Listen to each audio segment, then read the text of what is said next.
Now, the captaincy. We are with Dane's one injured off to America to just work on his fitness and his form in a little bit of a dip because of that. A lot of people have been discussing who to put in as their captain, so a lot of people have some different ideas, so everyone will have a different set of players in their leadership group. So these are the players that are probably the dead certs for captaincies if you're going to set up a captaincy strategy to replace Swan. Gary Ablett's probably the first one. If you haven't brought him in yet, then you probably should. He's been in excellent form for Gold Coast in the last few weeks, back to his best form. Pendlebury again, although with Swan missing he may get a little bit more attention, but still, I don't think that really matters. I think he still get high points, so those two will probably be number 1 and 2 in most people's captaincy strategies, I think, going forward.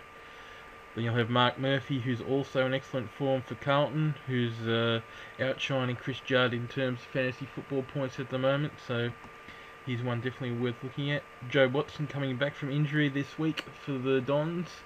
So he's like the main man in the engine room for the Dons, so he'll definitely be worth a captaincy look.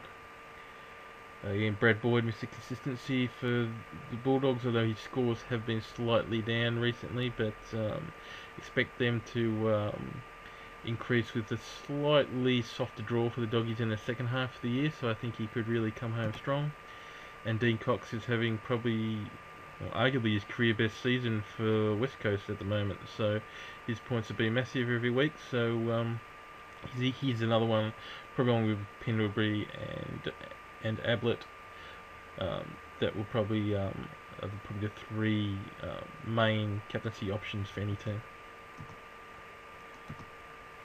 Alright, the trades. How many trades should you have left is a contentious decision, or a contentious point at this time of the year. Some people will laugh when you say, oh, I've got 8 trades left or 7 trades left, but it all depends on what your goals are. If you're playing for the league, then I think the magic probably number you'd want to be looking at now to have a good competitive team in your league, you'd probably want to have about 10 trades left. Now, moving forward, going towards the finals, which with the 2 multi-buy rounds, they're only 8 weeks away. No, 6 weeks away. So there's 6 league games left. So there's not a whole lot of time left. So you should really have a full strength team up and about pretty soon. And you've also got to remember when you're looking at your players in your team that North, Geelong, Carlton, and Essendon are the teams that have the buys in the during the final. So Carlton is in prelim week to get into any grand final. So Judd, Murphy, Gibbs, etc. will probably need to be traded out before then. Probably can't have 2 premiums sitting on your bench in a final. And Essendon is in the grand final week, so that'll probably affect people who have Essendon ruckman in their ruckman strategies. And also those have got Joe Watson in their midfield and Dyson Heppel as a key player in their system in either their backline or their midfield. Now, if you're going for the overall prize, which would probably be the top 500 or so players at the moment, would still be in with a fair shot of getting the top prize. I think you probably need about 8 trades left, maybe 7 or so, but you should really have a side that is chock full of premiums at the moment if you're trying to get up there. And then just cross your fingers and hope you get across the line with injuries, suspensions, and you obviously would have had to organise your players around the multi-buy rounds as well, too, which there are still 2 left for this year.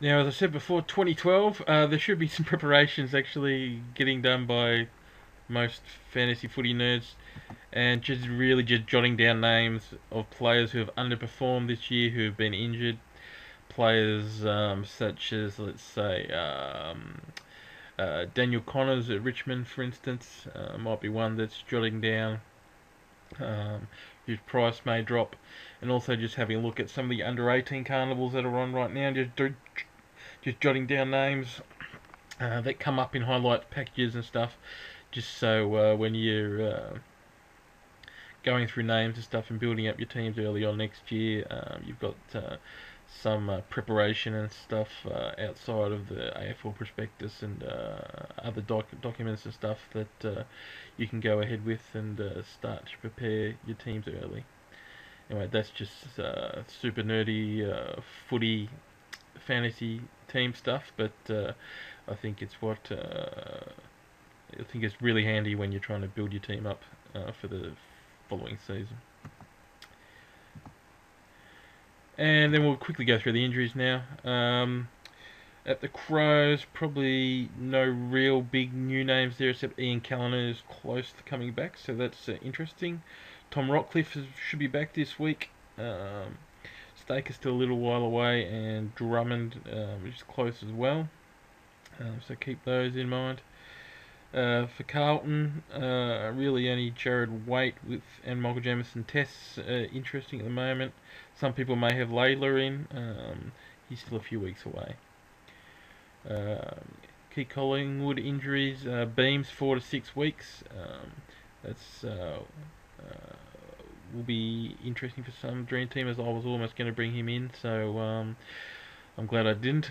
And Darren Jolly is still a few weeks away with that knee, which is concerning for anyone that's got Darren Jolly still on their bench. Essendon, just long-term injuries there. Fremantle, Sandilands, still 3 weeks away, so he'll probably be on most people's bench. So I think everyone, but with Zach Smith's buys all being chewed up and nothing left, I think everyone should be okay. They're just hoping that Dean Cox doesn't get injured. For Geelong, Chapman's back this week, I think. And for Gold Coast, Matera's still a couple of weeks away. For Hawthorn, Lance Franklin, I think, is probably 50-50 to come back this week. Bruce and Bateman are both 3-4 weeks away. And Melbourne, you got Sylvia, who got a really bad corky last week. I don't know whether he's going to play or come up this week. And then Tapscott's still a week away with his hamstring. And Grimes is out for the season, and Davies a fair way away with his knee as well. And finally, who else have we got here? Dan Connors is a week away. Michael Gardner is still indefinite with his knee, so he's not really an upgrade or downgrade option at this point. And for Sydney, Kieran Jack I think is back this week. Shane Mumford's still a week away with his knee. Gary Rowan's still a little way away. For West Coast, Daniel Kerr should be in this week. Beau Waters is now getting a lot closer, so he might be an option coming back in a few weeks. For the back half, if you need to get rid of perhaps a Gibbs or a Heppel heading in towards the finals. And then Adam Cooney should be back this week for the Bulldogs as well. And we'll just have a quick look where my team's sitting at the moment, just so you all know how horribly I'm going. AFL Dreamteam sitting a little bit over 4,000 this week, struggled the last few weeks. And Herald Sun Supercoach, 1769, which is better than usual, so I'm happy with that. So that's going okay. Okay, so that's it for this episode. Episode 10 will be coming up in a few weeks' time. It'll just be just before the lead into the next set of multi-buy rounds and getting teams prepared for the finals. So we'll have a look at where everything should be sitting and how everyone's been trading. Okay, that's it. See you guys.